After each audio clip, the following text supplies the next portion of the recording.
नमस्कार दोस्तों, teaching exams official YouTube channel में आपका स्वागत है। आज हम बीएड एंट्रेंस 2025 का हिंदी पोर्शन लेके आए हैं, जिसमें 50 क्वेश्चन आपके होंगे जो आपकी तैयारी को और भी महत्वपूर्ण बनाएंगे। आशा करते हैं कि आपने हमारी पुरानी वीडियोस को भी देख लिया होगा जो इससे पहले हमने डाली हुई है। अगर आपने मेरी सारी वीडियोस अगर देख लिया है और सारे क्वेश्चन को रिवाइज कर लिया है अच्छे से, तो आपका प्रिपरेशन अच्छा हो जाएगा और आप एक अच्छे विद्यालय में प्रवेश के लिए पात्र हो जाएंगे। तो अगर आपने हमारी वीडियोस नहीं देखी है तो हमारी सारी वीडियोस आप देख लीजिएगा, जितनी मैंने अभी तक बना रखी है और आगे जितनी मैं बनाने वाला हूँ। सारा क्वेश्चन आप सॉल्व करिएगा और आपकी प्रिपरेशन बहुत ही अच्छे लेवल की हो जाएगी। तो चलिए देरी ना करते हुए आज के क्वेश्चन को सॉल्व करते हैं। तो आज का पहला है, सत्यमेव जयते लिया गया है। सत्यमेव जयते कहाँ से लिया गया है? ऑप्शन आपके पास 4 है। कठोपनिषद से, ऐत्रेयोपनिषद से, मांडव्य उपनिषद से या मुंडकोपनिषद से। इसका सही आंसर होगा मुंडकोपनिषद से। ऑप्शन है मुंडकोपनिषद से। चलिए अगला क्वेश्चन है, भारत में सोने के सिक्के का प्रचलन सर्वप्रथम किसने किया था? तो सोने के सिक्के का प्रचलन सर्वप्रथम कुषाण वंश में किया, यानी कुषाण शासकों ने किया था। कुषाण वंश में स्टार्ट हुआ था। ये कब स्टार्ट हुआ था? ये कुषाण शासकों ने और कुषाण वंश में। अगला क्वेश्चन, चित्तौड़ के प्रसिद्ध विजय स्तंभ का निर्माण किसने कराया था? ऑप्शन है महाराणा प्रताप, महाराणा कुंभा, राणा उदय सिंह या जय सिंह। तो इसका सही आंसर होगा आंसर बी, महाराणा कुंभा। महाराणा कुंभा ने मालवा के सुल्तान महमूद शाह खिलजी को परास्त कर अपनी ऐतिहासिक विजय के प्रतीक के रूप में यादगार में सन 1448 में इस विजय स्तंभ का निर्माण चित्तौड़ के किले में कराया था। अगला है, भारत में मुस्लिम लीग के संस्थापक कौन थे? ऑप्शन है सलीमुल्लाह खां, आगा खां, वकारउल मुल्क या महात्मा गांधी। तो मुस्लिम लीग के संस्थापक कौन थे? तो ऑप्शन है, और इसका जो सही आंसर होगा वो होगा सलीमुल्लाह खां। ढाका के नवाब सलीमुल्लाह खां के नेतृत्व में 30 दिसंबर कब हुआ था? 30 दिसंबर को 30 दिसंबर 1906 को ढाका में आयोजित एक बैठक में अखिल भारतीय मुस्लिम लीग की स्थापना की गई थी। मतलब स्थापना की घोषणा की गई थी। मुस्लिम लीग के प्रथम अध्यक्ष जो थे वो थे कौन? वकारउल मुल्क। मुस्लिम लीग के प्रथम अध्यक्ष थे। और नवाब सलीमुल्लाह खां इसके संस्थापक अध्यक्ष थे। ये कौन थे? संस्थापक अध्यक्ष थे। मुस्लिम लीग की स्थापना का मुख्य उद्देश्य था ब्रिटिश सरकार के प्रति मुसलमानों में निष्ठा को बढ़ाना, मुसलमानों के राजनीतिक अधिकारों की रक्षा करना तथा भारतीय राष्ट्रीय कांग्रेस के प्रति मुसलमानों में घृणा फैलाना था। बस इसलिए ही मुस्लिम लीग की स्थापना की गई थी। तो इसका सही आंसर क्या होगा? मुस्लिम लीग के संस्थापक कौन थे? तो थे सलीमुल्लाह खां। अगला क्वेश्चन है, निम्नलिखित भारतीय राज्यों में से किस राज्य की कोई समुद्री सीमा नहीं है? तो आपको देख लीजिए, जब आप मैप बनाते हैं तो समथिंग ऐसे तो गुजरात आपका इस जगह पड़ जाता है, गोवा यहाँ पड़ जाता है, राजस्थान इस जगह होता है, राजस्थान। इसके बाद महाराष्ट्र भी आपका इस जगह होता है। तो इसमें क्या क्वेश्चन में पूछा हुआ है, निम्नलिखित भारतीय राज्यों में किस राज्य की कोई समुद्री सीमा नहीं है? तो आपको क्लियर दिख गया होगा कि गुजरात भी समुद्री सीमा पे है, गोवा भी समुद्री सीमा पे है, महाराष्ट्र भी समुद्री सीमा पे है। एक राजस्थान ऐसा है जो समुद्री सीमा पे नहीं है। ठीक है, ये राजस्थान इसका सही आंसर हो जाएगा। राजस्थान की कोई समुद्री सीमा नहीं। राजस्थान की समूची पश्चिम सीमा पर पाकिस्तान देश पड़ता है। इस तरफ क्या पड़ता है? पाकिस्तान पड़ता है। जबकि उत्तर में यानी इस साइड में क्या पड़ता है? इस साइड में क्या पड़ता है? इस साइड में पंजाब पड़ जाता है। उत्तर पूर्व यानी इस साइड क्या पड़ता है? इस साइड पड़ जाता है हरियाणा। और फिर पूर्व में क्या पड़ जाता है? यानी इस जगह क्या पड़ता है? पड़ता है उत्तर प्रदेश। और दक्षिण पूर्व में क्या पड़ जाता है? यानी कि यहाँ पे एमपी पड़ता है, गुजरात के। ठीक है, इसके अलावा ये हमने बता दिया कि, और उसके बाद में दक्षिण पश्चिम में इस तरफ आ जाओ तो इस तरफ गुजरात पड़ जाता है। तो गुजरात, इसका यानी कि सही आंसर क्या हो जाएगा? समुद्री सीमा कहाँ नहीं है? तो राजस्थान में नहीं है। चलिए अगले क्वेश्चन की तरफ चलते हैं। घाना पक्षी विहार स्थित है। तो घाना पक्षी विहार कहाँ स्थित है? ऑप्शन है राजस्थान, उड़ीसा, उत्तर प्रदेश या मध्य प्रदेश। तो इसका सही आंसर होगा राजस्थान। घाना पक्षी विहार राजस्थान का प्रमुख पर्यटन स्थल है, जो कहाँ पर स्थित है? भरतपुर में स्थित है। ठीक है, ये कहाँ स्थित है? भरतपुर में स्थित है। इसे केवलादेव राष्ट्रीय पक्षी विहार भी कहा जाता है। इसका दूसरा नाम क्या है घाना पक्षी विहार का? आपने सुना होगा कि इसे क्या बोलते हैं? केवलादेव राष्ट्रीय पक्षी उद्यान। क्या बोलते हैं? केवलादेव। ये आपके क्वेश्चन में बहुत ज़्यादा पूछा जाता है, केवलादेव राष्ट्रीय पक्षी उद्यान। ठीक है, राष्ट्रीय पक्षी उद्यान। चलिए अगले क्वेश्चन की तरफ। बिहू नृत्य इनमें से किस राज्य से संबंधित है? बिहार, उत्तर प्रदेश, असम या राजस्थान? तो बिहू नृत्य जो है वो असम का प्रमुख पर्व है। कहाँ का है? असम का प्रमुख पर्व है। असम में और भी रंगारंग त्यौहार मनाए जाते हैं। तो रंगीली बिहू या भोग बिहू फसल बुआई की शुरुआत का प्रतीक होता है। इसमें नए वर्ष का भी शुभारंभ हो जाता है। भोगली बिहू या माघ बिहू फसल कटाई का त्यौहार होता है। और काती बिहू या कांगली बिहू शरद ऋतु का एक मेला होता है। बिहू के जो भी असम से रिलेटेड थे वो मैंने बता दिया है। चलिए अगले क्वेश्चन की तरफ। पर्यावरण दिवस कब मनाया जाता है? ऑप्शन है 14 नवंबर, 5 जून, 1 अप्रैल या 11 जुलाई को। तो पर्यावरण दिवस जो होता है वो आपको बता दें कि प्रतिवर्ष 5 जून को मनाया जाता है। 14 नवंबर को बाल दिवस मनाया जाता है। क्या मनाया जाता है? बाल दिवस। ये 14 नवंबर को मनाया जाता है। इसके अलावा 1 अप्रैल को क्या मनाया जाता है? यानी मूर्ख दिवस मनाते हैं 1 अप्रैल को।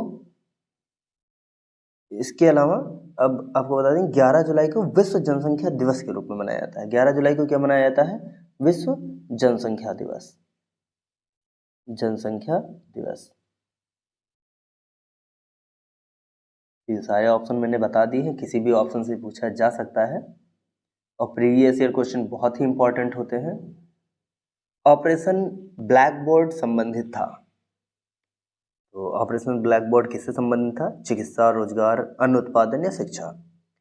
तो ऑपरेशन ब्लैक बोर्ड जो था ये शिक्षा से संबंधित था। किससे संबंधित था? शिक्षा से संबंधित था।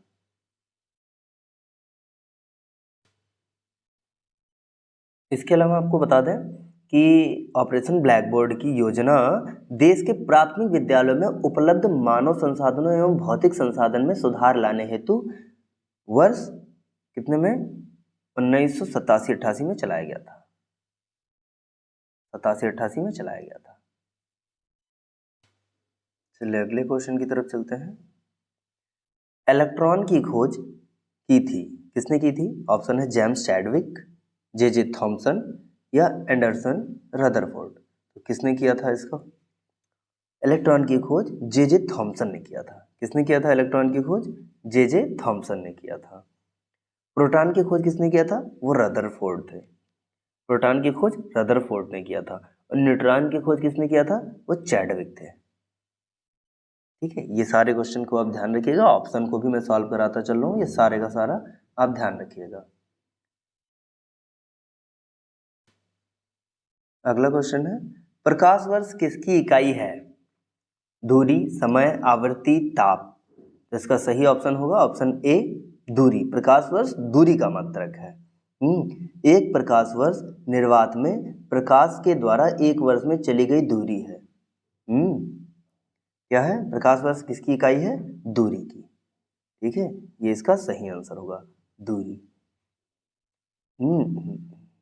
और आपको बता दें कि पारसेक जो है वो दूरी मापने की सबसे बड़ी इकाई है। ये भी आप ध्यान रखिए। अगर पूछा जाए कि प्रकाश मतलब पारसेक जो है ये किसकी इकाई है, तो दूरी मापने की सबसे बड़ी इकाई होती है पारसेक। मनुष्य की लार में उपस्थित एंजाइम होता है। ऑप्शन है रेनिन, पेप्सिन, ट्रिप्सिन, टाइलिन। इसका सही ऑप्शन होगा टाइलिन। ऑप्शन डी, टाइलिन होगा। लार में लगभग 90% जल तथा लगभग 10% एंजाइम होता है। क्या होता है? लार में अगर पूछा जाए कि कितने परसेंट एंजाइम होता है लार में, तो आप बता सकते हैं कि लार में 10% एंजाइम होता है और 90% ये जल का भाग होता है। ठीक है, ये जल होता है 90% और 10% एंजाइम होता है। एंजाइम होता है। ये चीज आप ध्यान रखिएगा। अगला क्वेश्चन है, आनुवांशिकता का नियम किसने दिया? आनुवांशिकता का नियम दिया था, किसने दिया था? मेंडलीव ने, कोह ने, पावलोव या मेंडल ने? तो इसका जो सही आंसर होगा वो होगा मेंडल ने। आनुवांशिकी के बारे में सर्वप्रथम जानकारी किसने दिया था? ऑस्ट्रिया निवासी थे ग्रेगर जॉन मेंडल, इन्होंने ही दिया था। हाँ, इनका ये कहाँ के निवासी थे? ये ऑस्ट्रिया के निवासी थे, ऑस्ट्रिया। हाँ, इनका पूरा नाम क्या था? इनका पूरा नाम था Gregor John Mendel. Gregor John Mendel इनका नाम था। इसी कारण इन्हें मेंडल को आनुवांशिकता का पिता कहते थे। अगर पूछा जाए कि आनुवांशिकता का पिता किसे कहते हैं तो भी इन्हें ही कहा जाएगा, ग्रेगर जॉन मेंडल को। अगला क्वेश्चन है, निम्नलिखित उर्वरकों को उनके घटते नाइट्रोजन मात्रा के क्रम में सजाएं। अच्छा, घटते क्रम में इसे सजाना है तो क्या आएगा? तो इसका सबसे पहले आएगा यूरिया होगा। सबसे पहले घटते क्रम में सजाना है तो सबसे पहले यूरिया।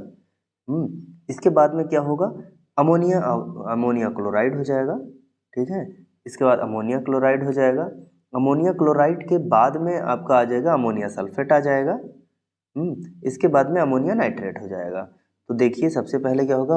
1, 4, 2 और 3, किसमें? 1, 4, 2, 3 ये इसमें है, यानी ऑप्शन आपका ये सही हो जाएगा। अगला क्वेश्चन क्या है, स्टेट एंड रिवॉल्यूशन पुस्तक के लेखक कौन है? ऑप्शन आपके पास है हिटलर, मुसोलिनी, लेनिन या राम मनोहर लोहिया। तो इसका सही आंसर होगा Lenin. State and revolution Lenin की लिखित पुस्तक है। लेनिन की मुख्य जो धारणा सर्वहारा वर्ग की तानाशाही की धारणा है। तो किसकी है ये पुस्तक? किसने लिखा है? लेनिन ने लिखा है। अगला होगा, संतोष ट्रॉफी का संबंध किससे है? तो ऑप्शन है क्रिकेट, फुटबॉल, हॉकी या टेनिस। तो इसका सही आंसर होगा ऑप्शन बी, फुटबॉल से। संतोष ट्रॉफी फुटबॉल से रिलेटेड है। संतोष ट्रॉफी फुटबॉल की राष्ट्रीय ट्रॉफी है। राष्ट्रीय ट्रॉफी है। इसका शुभारंभ कब किया गया था? 1941 में किया गया था। ये प्रत्येक वर्ष भारत में आयोजित किया जाता है। ओलंपिक खेल 2012 आयोजित होंगे। कहाँ आयोजित होगा ओलंपिक? हाँ, आयोजित होंगे। ये पहले उस समय आया हुआ था। तो हाँ, ये प्रीवियस ईयर का क्वेश्चन है। तो उसमें पूछा गया 2022 का कब, मतलब 2012 का कब आयोजित हुआ था। तो ओलंपिक खेलों की जो शुरुआत हुई थी वो कब हुआ था, हम इसके बारे में जो भी डिटेल हो रहा है, वैसे ये PYQ के क्वेश्चन थे। तो ये PYQ का क्वेश्चन है, 2020 में आया हुआ क्वेश्चन है। तो उस समय कब हुआ वो पूछा गया है कि ओलंपिक का खेल 2012 में कहाँ आयोजित हुआ था। तो कहाँ आयोजित हुआ था? सबसे पहले आपको बता दें कि ओलंपिक खेलों की जो शुरुआत हुई थी वो हुआ था 16 अप्रैल 16 अप्रैल 1896 ईस्वी में इसकी शुरुआत हुई थी। और प्रत्येक 4 वर्षों के अंतराल पे ओलंपिक खेलों को विश्व के विभिन्न स्थानों पर आयोजित किया जाता है। हर चौथे साल ये होता है। 4 वर्षों के अंतराल पे ये मनाया जाता है। ये ओलंपिक खेल जो है विश्व के विभिन्न क्षेत्रों में मनाया जाता है। वर्ष 2012 में ओलंपिक खेल का आयोजन इंग्लैंड में हुआ था, यानी कि लंदन। ठीक है, अगला है, शक संवत का प्रारंभ कब हुआ था? शक संवत का प्रारंभ कब हुआ था? ऑप्शन है 87 ईसा पूर्व, 70 ईसा पूर्व, 87 ईसा पूर्व या 78। ये 70 नहीं, ये लिखा हुआ है 78।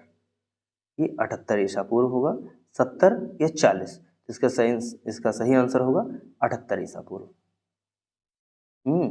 78 ईसा पूर्व में हुआ था। कनिष्क ने करवाया था। इतिहास में कनिष्क का नाम 2 कारणों से प्रसिद्ध है। पहला, 78 ईस्वी में एक संवत चलाया जो शक संवत कहलाता है। अगर क्वेश्चन पूछा है शक संवत का प्रारंभ किसने करवाया, तो कनिष्क ने करवाया था। आज भी यह संवत भारत सरकार द्वारा प्रयोग में लिया जाता है। दूसरा, उसने बौद्ध धर्म का मुक्त हृदय के संपोषण एवं संरक्षण किया था। ठीक है, तो अगर पूछा जाए कि शक संवत जो है, शक संवत किसने स्टार्ट किया था, तो ये कौन था? कनिष्क था। कनिष्क जो है वो कुषाण वंश का राजा था।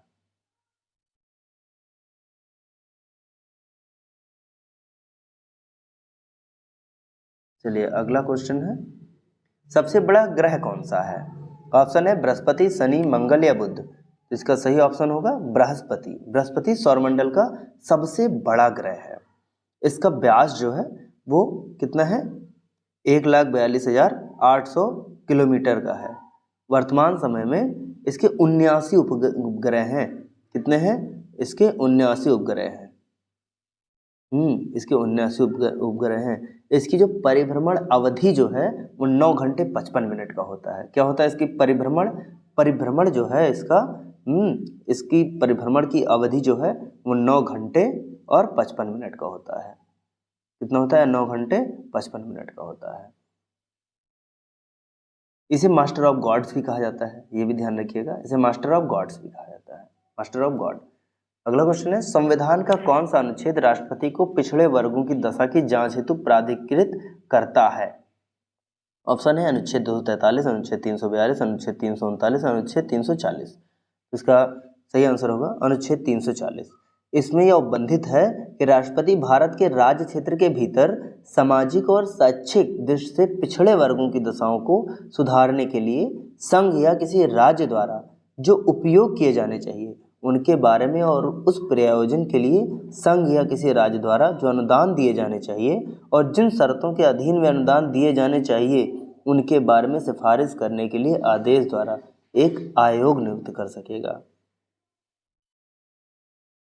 तो किस में होता है? अनुच्छेद 340 में होता है। बैंक, मुद्रा, प्रतिरक्षा, डाक, तार, वैदेशिक मामले और प्रतिरक्षा आदि विषय किस सूची में रखे गए हैं? ऑप्शन है संघ सूची, राज्य सूची, समवर्ती सूची या अवशिष्ट शक्तियां। इसका सही आंसर होगा संघ सूची। संघ सूची के अंतर्गत बैंकिंग, मुद्रा, प्रतिरक्षा, डाक, तार, वैदेशिक मामले और प्रतिरक्षा आदि विषय 7वीं अनुसूची के अंतर्गत संघ सूची में रखे गए हैं। इसका ऑप्शन सही होगा संघ सूची। अगला क्वेश्चन है, लोकतंत्र में बहुमत की तानाशाही की अवधारणा किसने अग्रसारित की? ऑप्शन है ग्रीन, जे एस मिल, थॉमस पेन या डी टॉकविले। तो इसका सही आंसर होगा जे एस मिल। कौन था? जे एस मिल। बहुमत की निरंकुशता को प्रजातंत्र के लिए सर्वाधिक खतरनाक माना जाता है, जे एस मिल को। इसका सही आंसर क्या होगा? जे एस मिल। वाटरलू की लड़ाई का वर्ष कौन सा था? 1761, 1789, 1815 या 1807 या 1917। इसका सही आंसर होगा क्या होगा? वाटरलू का प्रसिद्ध युद्ध स्पेन में लड़ा गया था। सबसे पहले आपको हम बता दें कि यह कहाँ लड़ा गया था। ये स्पेन में लड़ा गया था। कब लड़ा गया था? ये लड़ा गया था 18 जून 1815 ईस्वी में लड़ा गया था। ठीक है, 18 जून 1815 ईस्वी में लड़ा गया था, जिसमें संयुक्त सेनाओं के आगे विश्व विजेता नेपोलियन बोनापार्ट हार गया। कौन हार गया था? नेपोलियन हार गया था। इसके बाद उसे सेंट हेलेना नामक द्वीप में निर्वासित करना पड़ा, यानी वो भाग गया और सेंट हेलेना नामक द्वीप पर रहने लगा था, वहीं उसकी मृत्यु हो गई थी।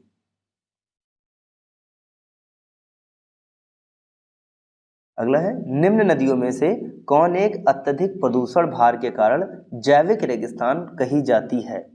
ऑप्शन है घाघरा नदी, दामोदर नदी, पेरियार नदी या ब्रह्मपुत्र नदी। तो इसका सही आंसर होगा वो होगा कौन सा? दामोदर नदी। दामोदर नदी। दामोदर नदी का बता दें तो उद्गम जो है इसका नागपुर के पठार, नागपुर के पठार पर होता है।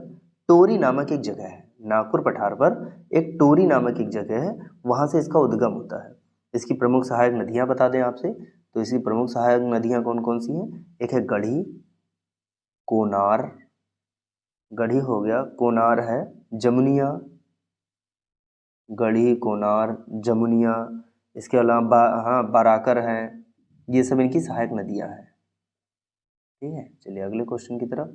किसी विधेयक पर मतभेद होने पर संसद के दोनों सदनों की संयुक्त बैठक बुलाए जाने पर उसकी अध्यक्षता कौन करता है?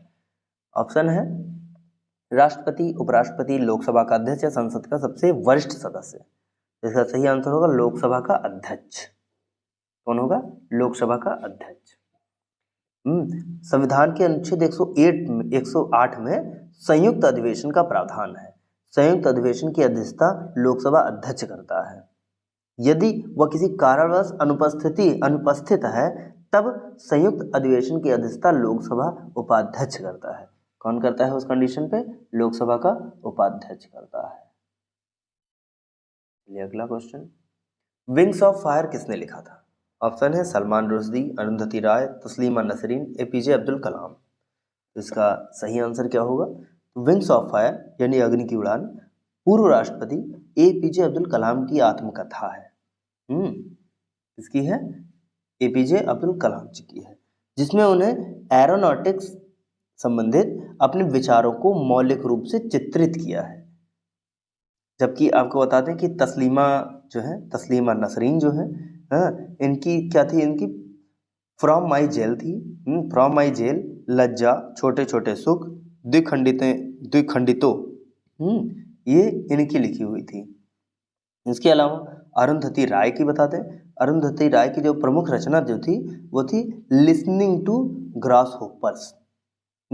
इसके अलावा सलमान रुश्दी का बता दें, सलमान रुश्दी का था, सलमान रुश्दी जो है इनकी प्रमुख जो रचनाएं थी वो थी सैनिटीज वर्सेज, और था ए एन चैंट्रेंस ऑफ फ्लोरेंस। ये सब किसकी थी? सलमान रुश्दी का था। चलिए अगले क्वेश्चन की तरफ, इको मार्क किसी उत्पाद पर दिए गए इस प्रमाणन का चिन्ह होता है कि यह उत्पाद नष्ट होने वाला नहीं है, पर्यावरण के दृष्टि से अनुकूलन है, किफ़ायती कीमत वाला है या अच्छी किस्म का है। तो इसका सही आंसर होगा पर्यावरण की दृष्टि से अनुकूल है। ठीक है, यह जो उत्पाद है पर्यावरण की दृष्टि से अनुकूल उत्पाद पर इको मार्क का प्रयोग किया जाता है। इस पर्यावरण चिन्ह को दिल्ली स्थित खाद्य एवं प्रसंस्करण विभाग द्वारा दिया जाता है। अगर पूछा जाए कि इको मार्क कौन सा विभाग देता है और कहाँ पर स्थित है, तो आप वहाँ पर लिख सकते हैं कि दिल्ली में स्थित है। कहाँ पे? दिल्ली में स्थित है। और कहाँ से दिया जाता है? तो खाद्य एवं प्रसंस्करण विभाग द्वारा। कहाँ से? खाद्य एवं प्रसंस्करण, खाद्य एवं प्रसंस्करण विभाग द्वारा। अगला क्वेश्चन, दलाल स्ट्रीट कहाँ स्थित है?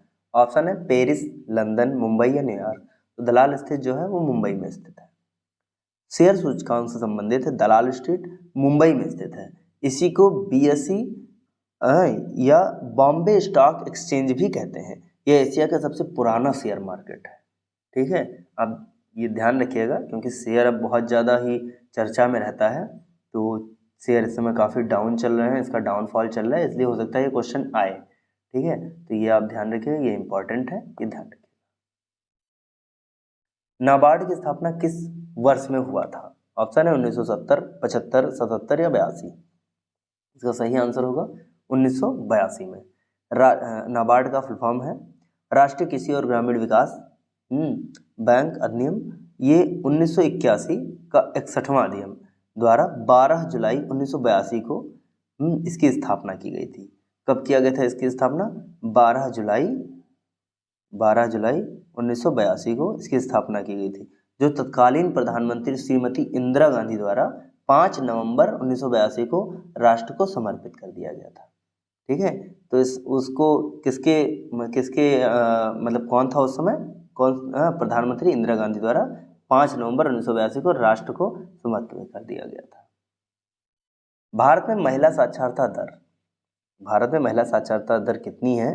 तो भारत में संपूर्ण महिला साक्षरता दर जो है वो कितना है? 65.46% है, जिसमें ग्रामीण महिला साक्षरता दर कितना है? वो है 46.70%, और नगरीय महिला कितनी है? वो है 73.20%।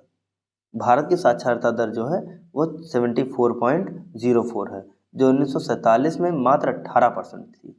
यानी 1947 में मात्र 18% थी, जो वर्तमान में 74.04% हो चुका है। विश्व की साक्षरता परसेंट जो है वो 84% है। तो ध्यान रखिएगा, इसका सही आंसर जो है वो कितना होगा? 53.70। भारत की महिला साक्षरता दर जो बताया जाएगा 53.70। निम्नलिखित में से कौन अवध का प्रथम नवाब था? अवध का प्रथम नवाब कौन था? ऑप्शन है आसफुद्दौला, सआदत खां, शुजाउद्दौला या सफदरगंज। तो अवध के प्रथम नवाब जो थे वो थे शहादत अली खान। कौन था? शहादत खान। ठीक है, ये कब से कब तक थे? 1680 से 39 तक, 1680 से 1739 थे। अंतिम नवाब कौन था? अंतिम नवाब थे नवाब वाजिद अली शाह। कौन थे? अंतिम कौन थे? नवाब वाजिद अली शाह, वो 1887 तक थे। ठीक है, तो पहला पूछा जाए तो ये थे, अंतिम पूछा जाए तो कौन था? नवाब वाजिद अली शाह थे, अवध के अंतिम नवाब। भारत में दल विहीन प्रजातंत्र के विचार का समर्थन किसने किया था? दल विहीन प्रजातंत्र के विचार का समर्थन किसने किया था? ऑप्शन है K M Munshi, Jayaprakash Narayan, Ram Manohar Lohia, B R Ambedkar. तो किसने किया था? ऑप्शन आपके सामने है, तो इसका सही ऑप्शन होगा जयप्रकाश नारायण। जयप्रकाश नारायण। सर्वोदय कार्यक्रम को कार्यान्वित करने के लिए जयप्रकाश जी ने दल विहीन लोकतंत्र का सुझाव दिया था। अगला है, भारत में कार्यरत निर्यात प्रसंस्करण क्षेत्र EPZ की निम्नलिखित इकाइयों में कौन निजी क्षेत्र में है? ऑप्शन है नोएडा, सूरत, फाल्टा, चेन्नई। इसका सही ऑप्शन होगा सूरत। अगला क्वेश्चन, तो इसका सही आंसर क्या होगा? सूरत होगा। प्रशीतक के रूप में प्रयोग किया जाने वाला क्लोरोफ्लोरोकार्बन यानी CFC की खोज किसने की थी? ऑप्शन है Thomas Midgley, Max Schultze, Joseph Lister, Strasburger. इसका सही ऑप्शन क्या होगा? Thomas medley.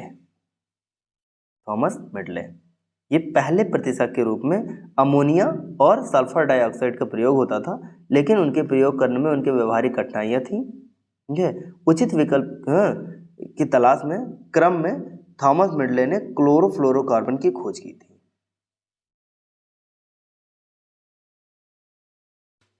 अगला क्वेश्चन है, महात्मा गांधी ने किस गोलमेज सम्मेलन में भाग लिया था?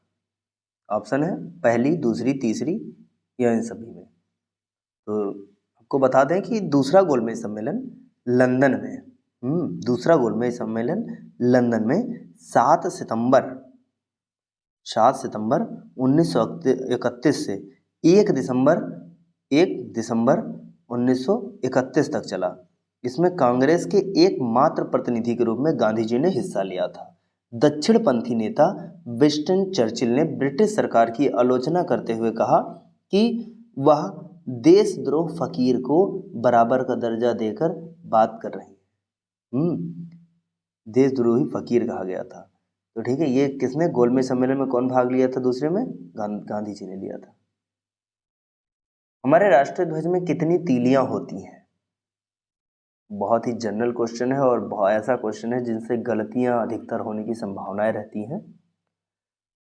तो हमारे राष्ट्रीय ध्वज में कितनी तीलियां होती हैं? 12, 14, 20 या 24? इसका सही आंसर होगा 24। राष्ट्रीय ध्वज के मध्य सफेद रंग वाली पट्टी के बीच, सफेद रंग वाली पट्टी के बीच में गहरे नीले रंग का 24 तीलियां इसमें होती हैं, जिसे अशोक तीलियों वाला अशोक चक्र है, जो धर्म और ईमानदारी के मार्ग पर चलकर देश को उन्नति की ओर जाने की प्रेरणा देती है। अगला क्वेश्चन है, किस प्रकार के कंप्यूटर का उपयोग अधिकांशतः स्वचालित उपकरणों में किया जाता है? ऑप्शन है अनुरूप कंप्यूटर, संकर कंप्यूटर, प्रकाशीय कंप्यूटर या आणविक कंप्यूटर। तो इसका सही ऑप्शन होगा ऑप्शन बी, संकर कंप्यूटर।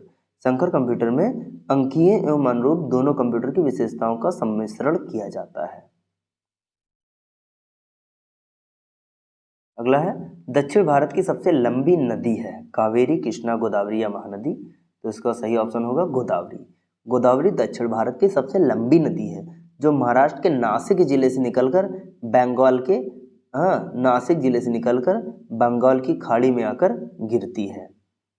इसकी लंबाई जो है वो कितना है? 1465 किलोमीटर है। इसे वृद्ध गंगा या दक्षिण भारत की गंगा भी कहते हैं। इसको क्या कहते हैं? इसको वृद्ध गंगा कहते हैं। या फिर इसे दक्षिण भारत की भी गंगा कहते हैं। इसकी सहायक नदियां बता दें, प्रवरा, पूर्णा, मंजरा, बेनगंगा, वर्धा, पैनगंगा, प्राणहिता, इंद्रावरी, मानेर और सवरी। ये सब इसकी सहायक नदियां हैं। इसके अलावा आपको बता दें कावेरी की लंबाई 800 किलोमीटर है, कृष्णा की लंबाई 1401 किलोमीटर है, महानदी जो है महानदी की लंबाई 815 किलोमीटर है। तो ये सब आपको ध्यान रखना है। बुद्ध ने सर्वाधिक उपदेश कहाँ दिए हैं? ऑप्शन है श्रावस्ती, कौशल, सारनाथ या वैशाली। तो इसका सही ऑप्शन होगा वो होगा सबसे सर्वाधिक उपदेश कहाँ दिए हैं? श्रावस्ती में। उरुवेला से बुद्ध सारनाथ आए, वहां पर उन्होंने 5 ब्राह्मण सन्यासियों को अपना प्रथम उपदेश दिया। जिस बौद्ध ग्रंथों में धर्म चक्र प्रवर्तन नाम से जाना जाता है, बौद्ध धर्म संघ में प्रवेश सर्वप्रथम यहीं से प्रारंभ हुआ था। बुद्ध ने अपने जीवन के सर्वाधिक उपदेश कोसल देश की राजधानी श्रावस्ती में दिए थे और मगध को उन्होंने अपना प्रचार का केंद्र भी बनाया था। हिमालय पर्वत का विस्तार कितने देशों में है? ऑप्शन है 5, 4, 6 या 7। तो आपको बता दें कि इसका जो हिमालय पर्वत का विस्तार जो है वो 4 देशों में है। कितने देशों में है? हाँ, हिमालय एक नवीन वलित पर्वत है जिसे मोड़दार पर्वत भी कहते हैं, यानी कि जब ऐसे टकराता है तो ये बन जाता है वलित पर्वत। इसका विस्तार एशिया के 4 देशों में, कौन कौन सा? इधर पाकिस्तान हो जाता है, ठीक है, इसके बाद भारत आ जाता है, फिर इधर आपका फिर नेपाल आ जाता है, इसके बाद ये पूरा ये चीन, यानी कि इस पूरा ये क्षेत्र में जो है ये हिमालय का विस्तार है। इसके अलावा अगला क्वेश्चन है, निम्नलिखित में किसका मकबरा भारत में नहीं है? ऑप्शन है अकबर, बाबर, शाहजहां या औरंगजेब। तो इसका सही ऑप्शन होगा, क्या होगा? बाबर। बाबर की मृत्यु कब हुई थी? बाबर की मृत्यु कब हुई थी? ये हुई थी 26 दिसंबर 1930 को। 1930 को आगरे में, कहाँ पे हुआ था? आगरा में हुआ था। इसे आगरा के नूर अफगान बाग, यानी जिसे आराम बाग कहा जाता है, वहां पे दफना दिया गया था। इसे पहले कहाँ दफनाया गया था? आराम बाग। आराम बाग कहाँ है? आगरा में। आराम बाग में दफनाया गया था, जिसे नूर अफगान कहा जाता है। बाद में उसे यहाँ से काबुल में, मतलब इसने चुना था कि हमें काबुल में दफनाया जाएगा, तो बाद में यहाँ से उसे हटा करके काबुल में उसी के बताए हुए जगह पे उसे दफनाया गया था। तो इस प्रकार हम कह सकते हैं कि बाबर का जो मकबरा है वो भारत में नहीं है, जबकि अकबर का मकबरा ये भी आगरा के पास एक सिकंदरा है, वहाँ पे स्थित है। शाहजहां का मकबरा जो है ये ताजमहल के अंदर स्थित है। औरंगजेब का मकबरा जो है वो औरंगाबाद में है। निम्नलिखित में सबसे पुराना वेद कौन सा है? ऑप्शन है सामवेद, यजुर्वेद, अर्थवेद या ऋग्वेद। तो ऋग्वेद जो है सबसे पुराना वेद है। ऋग्वेद सबसे पुराना है, जिसमें 1028 सूक्तें हैं। 1028 सूक्तियां हैं। इसके अलावा इसमें 10 मंडल है, 10 मंडल है और 10,462 जो हैं वो ऋचाएँ हैं। क्या है? ऋचाएँ। इतनी ऋचाएँ हैं। इस वेद के ऋचाओं के पढ़ने वाले ऋषि को होर्त कहता है। ये जो इस वेद के ऋचाओं को पढ़ने वाले ऋषि को होर्त कहा जाता है। इस वर्ग का पुरोहित यज्ञ कुंड में अग्नि में आधान कर वेद मंत्रों द्वारा वेदाओं का आवाहन करता है। क्या करता है? आवाहन करता है। पानीपत की तृतीय लड़ाई में मराठे किससे पराजित हुए थे? मराठी किससे पराजित हुए थे? ऑप्शन है राजपूत, अफगान, मुगल या सिख। इसका सही ऑप्शन होगा ऑप्शन बी, अफगान। अफगान हो गया। पानीपत का तीसरा युद्ध मराठा और अफगानों के मध्य लड़ा गया था। ये 14 जनवरी 1961 में मराठों ने अफगानी सेना पर आक्रमण का आरंभ किया था। मल्लाह राव होलकर युद्ध के बीच में ही भाग निकला था। मराठा फौज के पैर पूरी तरह से उखड़ गए थे। पेशवा का बेटा विश्वास राव, जसवंत राव, सदाशिव राव भाऊ, तुकोंजी सिंधिया और अनगिनत ऐसे मराठे सेनापति थे जो करीब 28,000 सैनिकों के साथ मार दिए गए थे। अगला है एमनियोसेंटेसिस से किसका परीक्षण किया जाता है? ऑप्शन है लिंग सहलग्न रोगों के लिए, भ्रूण में लिंग परीक्षण के लिए, मधुमेह रोग की पहचान हेतु या एड्स रोग का परीक्षण। तो किसके लिए किया जाता है? तो इसका सही आंसर होगा ऑप्शन बी, भ्रूण में लिंग परीक्षण के लिए। इससे गर्भ का पता लगाया जाता है। इस परीक्षण में गर्भ में पल रहे बच्चे के लिंग विकृतियों के बारे में पता लगाया जा सकता है। इसके लिए एमनियोटिक द्रव्य का प्रयोग भी करते हैं। अगला है निम्नलिखित में से किस सब्जी में सर्वाधिक आयरन पाया जाता है? ऑप्शन है मेथी, पुदीना, पालक या तिल। तो मेथी में 16.9 कितना पाया जाता है? 16 16.9 मिलीग्राम, या फिर कह सकते हैं कि 100 ग्राम। ये मिलीग्राम या फिर इसे कह सकते हैं 100 ग्राम पाया जाता है। पुदीना में पाया जाता है 15.6 मिलीग्राम, या फिर कह सकते हैं 100 ग्राम मान के चलो। पालक में जो पाया जाता है वो पाता है 10.9 मिलीग्राम प्रति 100 ग्राम में। उसके बाद में ये, उसके अलावा आपको बता दें कि इसे तिल में है, तिल में कितना 10.5 ग्राम इसमें भी पाया जाता है मिलीग्राम। ये सब प्रति 100 ग्राम में पाया जाता है। अगर आपका 100 ग्राम, इसमें से अगर कुछ भी अगर 100 ग्राम है, 100 ग्राम में इतने, तो सब सर्वाधिक इसमें मेथी में पाया जाता है। डायज़ेपाम नामक रसायन की प्रकृति किस प्रकार की है? किस प्रकार की है? ऑप्शन है एंटीबायोटिक्स, एंटीसेप्टिक, एंटीपायरेटिक्स या एनास्थेटिक। इसका option C, option D I think anaesthetic ये सही होगा। संवेदना को कम करने के लिए प्रयुक्त किया जाता है। अगला क्वेश्चन है, सामुद्रिक जल की औसत लवणता क्या है, यानी सामान्य लवणता क्या होगा? ऑप्शन है 20%, 25%, 30% या 35%। तो इसका ऑप्शन सही होगा 35%। अयन वृत्तीय क्षेत्रों में लवणता बढ़कर 36% तथा ध्रुवीय क्षेत्रों में घटकर 34.5% हो जाता है। तो कुल मिलाकर जो लवणता का जो औसत प्रतिशत आता है वो आता है 35%। तो अगर पूछा जाए कि अयन वृत्तीय क्षेत्रों में लवणता कितनी बढ़ जाती है, तो बढ़ जाती है 36%। लेकिन अगर पूछा जाए ध्रुवीय क्षेत्रों में घटकर कितनी हो जाती है, तो कह सकते हैं 34.5%। लेकिन औसत पूछा जाए तो 35%। अल्पाइन पर्वत निर्माण घटित हुआ, अल्पाइन पर्वत निर्माण कब घटित हुआ था? कैम्ब्रियन युग में, पूर्व कैम्ब्रियन युग में, या आर्कियन युग में, या तृतीयक युग में? तो तृतीयक युग में। कब हुआ था? तृतीयक युग में। अल्पाइन पर्वत का निर्माण मध्य टर्सरी अथवा तृतीयक युग में घटित हुआ था। तृतीयक युग में पिरेनीज, एटलस, आल्पस, कॉकेसस से लेकर हिमालय तक पर्वतों का निर्माण हुआ था। इसका अगला क्वेश्चन है, किस फसल के लिए काली मिट्टी सर्वाधिक अनुकूल है? ऑप्शन है कपास, बाजरा, चना या जौ। तो इसका सही ऑप्शन होगा कपास। कपास के लिए काली मिट्टी सर्वाधिक अनुकूल है। काली मिट्टी में लोहा, मैग्नीशियम, चूना, एल्यूमिनियम की अधिकता होती है। यह मिट्टी 10 डिग्री से और 25 डिग्री उत्तरी अक्षांश तथा 73 डिग्री से 80 डिग्री पूर्वी देशांतर के बीच विस्तृत है। इसे रेगूर मिट्टी भी कहा जाता है। क्या कहा जाता है इसे? रेगूर मिट्टी। इसके अलावा दूसरी काली मिट्टी का जो दूसरा नाम है वो है रेगूर मिट्टी। चलिए अगला क्वेश्चन है, और आज का अंतिम क्वेश्चन है, 1 रुपए के नोट पर किसके हस्ताक्षर होते हैं? रिजर्व बैंक के गवर्नर का, वित्त मंत्री, वित्त सचिव, भारत का एक अकाउंटेंट जनरल का। किसका होता है? तो इसका सही ऑप्शन किसका होगा? वित्त सचिव का। 1 रुपए का नोट भारतीय वित्त मंत्रालय द्वारा जारी किया जाता है, जिस पर केंद्रीय वित्त सचिव के हस्ताक्षर होते हैं।